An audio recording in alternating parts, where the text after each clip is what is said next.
Pessoal da torcida tricolor, o São Paulo foi a Vila Belmiro, aliás, o time que vai para a Vila Belmiro, né? O São Paulo foi enfrentar o Santos na Vila Belmiro, na casa do adversário, um Santos que não é o Santos que começou o campeonato. O Santos que começou o campeonato era um time que estava muito perdido, estava na zona de rebaixamento até a chegada do Cuca. Salvo engano, o Santos está 8 jogos sem tomar gol, o Cuca conseguiu arrumar o time, conseguiu fazer com que o time jogasse, então o São Paulo tinha um grande desafio pela frente. Quem assistiu a última live que a gente fez na terça-feira, a gente sempre faz as lives todas as terças às 9 da noite, aliás a galera está convidada, quem quiser debater um pouco do que aconteceu nesse jogo e o que o São Paulo espera para o próximo, já pode ficar aí ligado, vai acontecer terça-feira 9 da noite, mas assim, a gente falou no último vídeo, o Inter, com a sequência que fez, ele está, assim, credenciado como um dos favoritos ao título. Por quê? Porque fez uma sequência muito difícil, enquanto o São Paulo fazia uma sequência, em teoria, mais fácil, e agora o São Paulo ainda vai ter grandes adversários pela frente, e, em teoria, o Inter tem adversários mais fracos.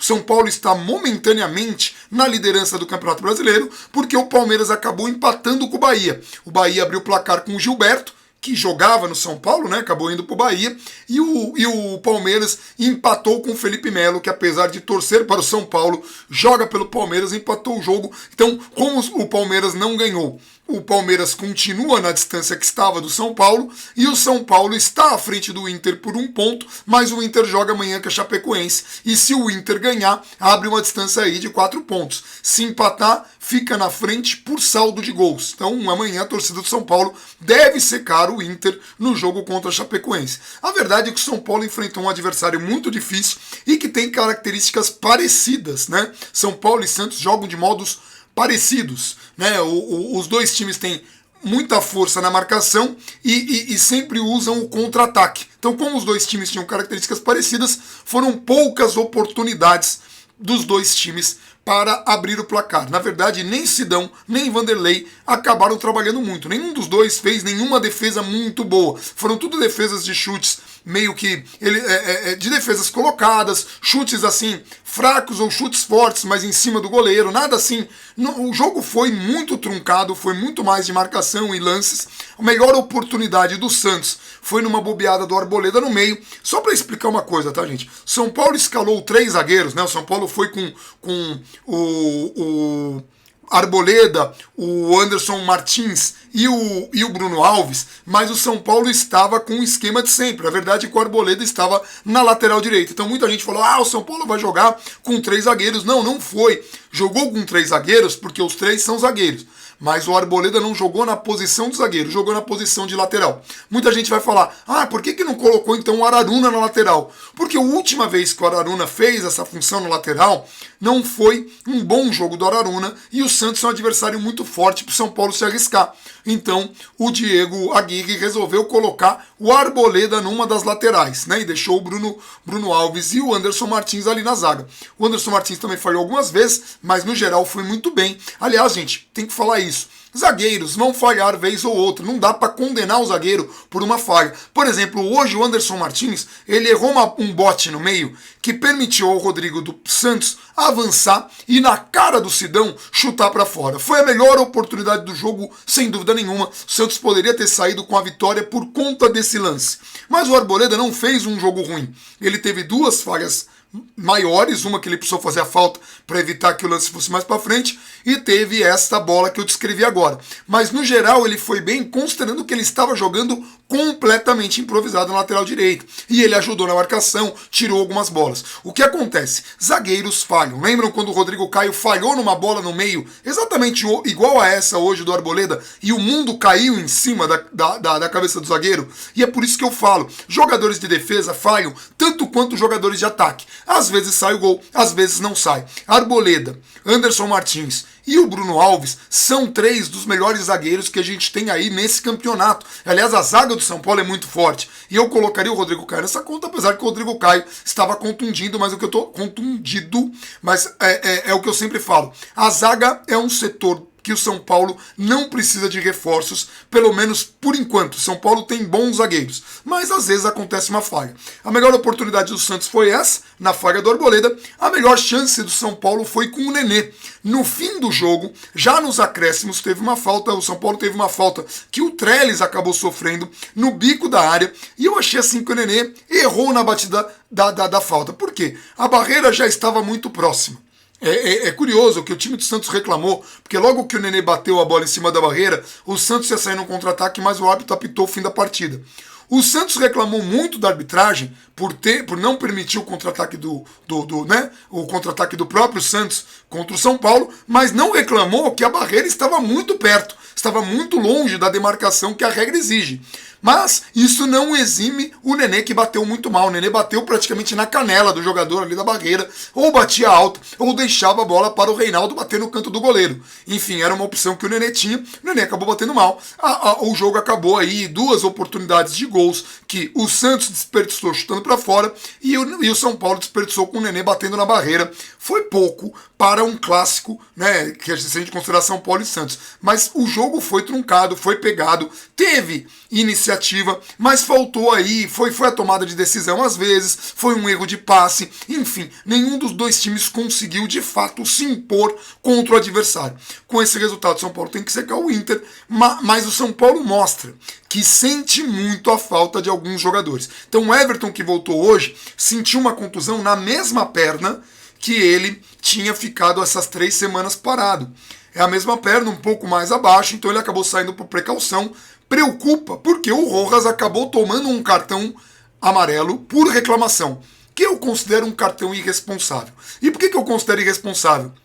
São Paulo tem poucos jogadores velocistas com as características que tem o Everton e o Rojas. É muito difícil para o Aguirre ficar improvisando, porque o São Paulo não tem um elenco tão forte assim. Então, quando um jogador toma um cartão por reclamação, lembra no jogo que o Diego Souza tomou um cartão e eu fiquei falando, pô, foi muito irresponsável o Diego Souza? Não quer dizer que eu tenha nada contra o Diego Souza, como não tenho nada contra o Rojas. Foi irresponsável porque um time que briga pelo título e que jogador que sabe que está pendurado, ele não pode perder a cabeça. Eu sei que é muito difícil, que o jogador não tem sangue de barata. O Rojas ele ficou reclamando lá de uma marcação que o árbitro fez de falta, que ele entende que ele não fez, mas não reclame por um árbitro que aplicou cartões amarelos a rodo. Salvo engano, foram 9 cartões amarelos. Aliás, esse árbitro ele não sabe que falta é um recurso do futebol, porque tudo quanto é falta ele marcava amarelo. No começo da partida a impressão que eu tive é que ele estava prejudicando o São Paulo, mas não, ele era muito ruim mesmo, porque ele pitou e ele deu cartões tanto para São Paulo quanto para Santos, cartões que eu não concordei, tanto de um lado quanto de outro. Então o árbitro era muito ruim mesmo. Então, enfim, São Paulo agora vai ter o América como adversário na próxima rodada, precisando vencer em casa. É jogo pra gente lotar o Morumbi, que vai acontecer o jogo no sábado. É isso? Sábado. Então, sábado às 4 da tarde, São Paulo vai enfrentar o América. A gente precisa lotar o Morumbi, o São Paulo precisa vencer, independente do que aconteça amanhã entre Inter e Chapecoense. E, gente, quando eu falo tem que lotar, obviamente é quem tem condição, quem pode, quem não tem condição, que acompanhe no radinho, que acompanhe na televisão, que acompanhe no pay-per-view, mas que torça muito. A gente precisa empurrar esse time, que é um time que luta, que é um time que tem disposição. E se muita gente que pergunta, mas por que o futebol do São Paulo caiu tanto no segundo turno? Não é que o futebol do São Paulo caiu. Primeiro, é que o São Paulo tem um elenco muito, muito limitado. É um elenco bom, mas é limitado. Não tem tantos jogadores por vaga. Então, quando o São Paulo está pendurado, sai um jogador por amarelo, sai outro por contusão, o time sente mais, por exemplo, do que o Palmeiras sente, que tem um elenco ali que titulares e reservas você não sabe quem é quem, de tanta qualidade que tem no elenco. Então São Paulo tem dificuldades. Então, essa queda vertiginosa de futebol não é porque o Aguirre perdeu a mão, não é porque o São Paulo tá manjado, é porque o São Paulo tem dificuldades. Por exemplo, no jogo contra o América, se o Everton não se recuperar, o São Paulo vai perder 2 jogadores com características de velocidade, né? 2 jogadores velocistas. O Everton e o Rojas jogavam pelos lados e davam muitas opções para o time. O Everton estava bem antes da contusão, né? O Everton acabou saindo para a entrada do Lisieiro. Então muita gente falou, poxa, o Aguirre podia ter colocado o Araruna. Mas como eu falei, o Araruna não foi bem na última partida como lateral. Ele poderia ter colocado o Lisieiro no meio e colocado o Hudson na lateral. Mas como o Everton se machucou, o Aguirre não teve essa opção. Ele teve que colocar o Lisieiro para tirar o Everton que se machucou. Então ele não teve essa opção e o Arboleda teve que ir até o fim.